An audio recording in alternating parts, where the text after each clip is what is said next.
leading up to this, I've thought a lot about the economic impact that schools have in our communities and what draws people to our community. Schools play a large part, obviously one of the largest employers in town. As business owners, certainly you understand the impact our schools have. I mean, when we invest in our schools, we're making an intentional investment in human capital.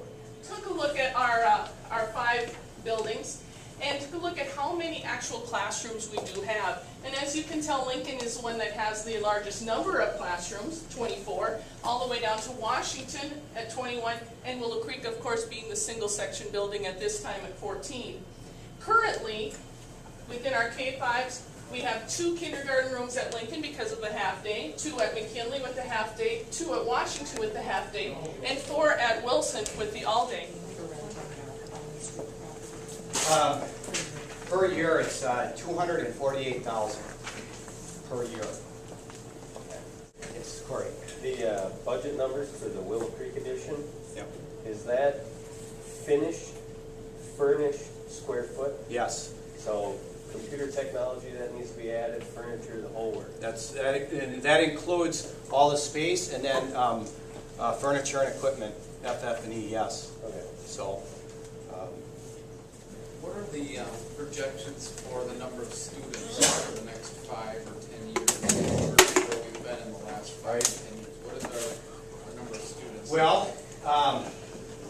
in fact, if you get a chance, the answer to that question is found in today's newspaper.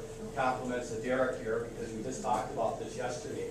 And what we're looking at is a modest growth of about 0.3% per year on average for the next, we go out to 5 years. So as we've seen an increase in those birth rates at the Owatonna Hospital in the last 4 years for sure. In fact, I think it was 2 years ago there was a record number into the 590 mark.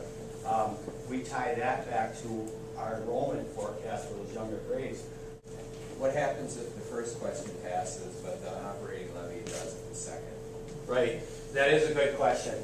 If the first question passes and the second one, the operating part doesn't, then what we would have to do is, Steve, is make some choices and decisions about having to fold in our current budget and our current operations into that $417,000 anticipated expense. So at that point, Corey and our school board members would set some parameters for the administrative team saying, well, here's what we're going to do, here's how we're going to accommodate that 417 or up to that amount, and then we'll have to shape our budget accordingly. The acquisition price was arrived at, well, the starting point, as we've read in the paper, was around, in that 6.9 or something like that. And the last time we were at this, about a year ago, the agreed upon purchase number was 4.87 million. And now it's down to the 2.02.